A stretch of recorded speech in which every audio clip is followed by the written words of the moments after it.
એક ગામમાં એક છોકરો રહેતો હતો. તે છોકરો હંમેશા ચિંતામાં ડૂબેલો રહેતો. એ જ્યારે પણ કોઈ કામ કરતો ત્યારે ભવિષ્યની કલ્પનાઓ કરવાના ચક્કરમાં એ કામને પૂરું ના કરી શકતો. જો તેને કોઈ વ્યક્તિ કંઈ કહી દે તો તે બદલો લેવાના ફાલતુના વિચારો કર્યા કરતો. તેના વૃદ્ધ મા બાપ તેની આવી હાલત જોઈ ખૂબ જ ચિંતિત રહેતા. એક દિવસ તે છોકરાના પિતા તેને લઈ પાસેના એક આશ્રમમાં એક સાધુ પાસે ગયા.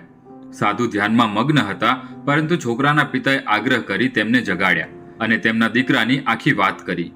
છોકરાએ એ સાધુને જણાવ્યું કે હું જ્યારે પણ કંઈક કામ કરવાની કોશિશ કરું છું તો તેના વિશે ખરાબ વિચારો મારા મગજમાં આવ્યા કરે છે અને હું કોઈ પણ કાર્યને પૂરું નથી કરી શકતો.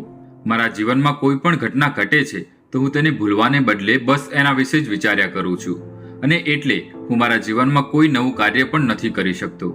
શું તમે મને આમાંથી બહાર નીકળવાનો કોઈ રસ્તો બતાવી શકો છો? આ બધું સાંભળી સાધુએ પોતાનું કમંડળ એ છોકરાના હાથમાં આપ્યું અને કહ્યું કે આ કમંડળને પકડીને સામે ઊભો રહી જા અને તારો હાથ એકદમ સીધો રાખજે. છોકરાએ સાધુના કહ્યા પ્રમાણે કમંડળ પકડી હાથને સીધો રાખી ઊભો રહ્યો. સાધુ ફરી પાછા ધ્યાનમાં ચાલ્યા ગયા અને છોકરાના પિતા ત્યાં જ બેઠા બેઠા આ બધું જોતા રહ્યા. ધીમે ધીમે સમય વીતતો ગયો. હવે છોકરાના હાથમાં દુખાવો થવા લાગ્યો હતો, પરંતુ છતાં તે કમંડળને સંભાળવાની કોશિશ કરી રહ્યો હતો. ધીમે ધીમે સાંજ પડી ગઈ અને અંતે કમંડળ છોકરાના હાથમાંથી નીચે પડી ગયું. કમંડળ પડવાના અવાજથી સાધુ ધ્યાનમાંથી બહાર આવી ગયા. સાધુએ છોકરાને કહ્યું કે આ કમંડળનો વજન કેટલો છે? ત્યારે છોકરાએ જવાબ આપ્યો કે લગભગ 200 થી 300 ગ્રામ છે અને આ એકદમ હલકું છે. પરંતુ હું આ કમંડળને સંભાળી ના શક્યો, કારણ કે આટલા સમયથી આ મારા હાથમાં હતું, જેના કારણે મારો હાથ ધીમે ધીમે શૂન્ય પડી રહ્યો હતો અને મને ખૂબ જ દુખાવો થઈ રહ્યો હતો અને એટલે આ મારા હાથમાંથી નીચે પડી ગયું. ત્યારે સાધુએ કહ્યું કે બસ આ જ રીતે તારા મગજની ચિંતાઓ તને અને તારા ભવિષ્યને ખતમ કરી રહી છે.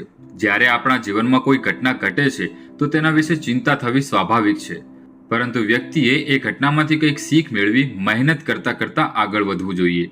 દોસ્તો, આપણા જીવનમાં પણ ક્યારેક એવી ઘટનાઓ ઘટી જાય છે જેનાથી આપણને આર્થિક, શારીરિક અને માનસિક નુકસાન થઈ જાય છે, જેના કારણે આપણે ઘણીવાર એ જ જગ્યાએ અટકાઈ જઈએ છીએ.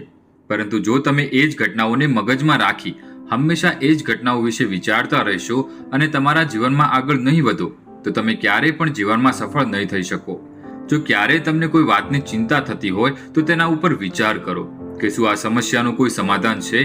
જો હા, તો એ સમસ્યાના સમાધાન પર તરત અમલ કરો અને આગળ વધો અને નિરંતર મહેનત અને પ્રયત્નોથી એક સફળ વ્યક્તિ બનો. મળીએ ફરી આવી એક મોટિવેશનલ વિડીયો સાથે. ત્યાં સુધી મસ્ત રહો, સ્વસ્થ રહો અને જીવનમાં આગળ વધતા રહો.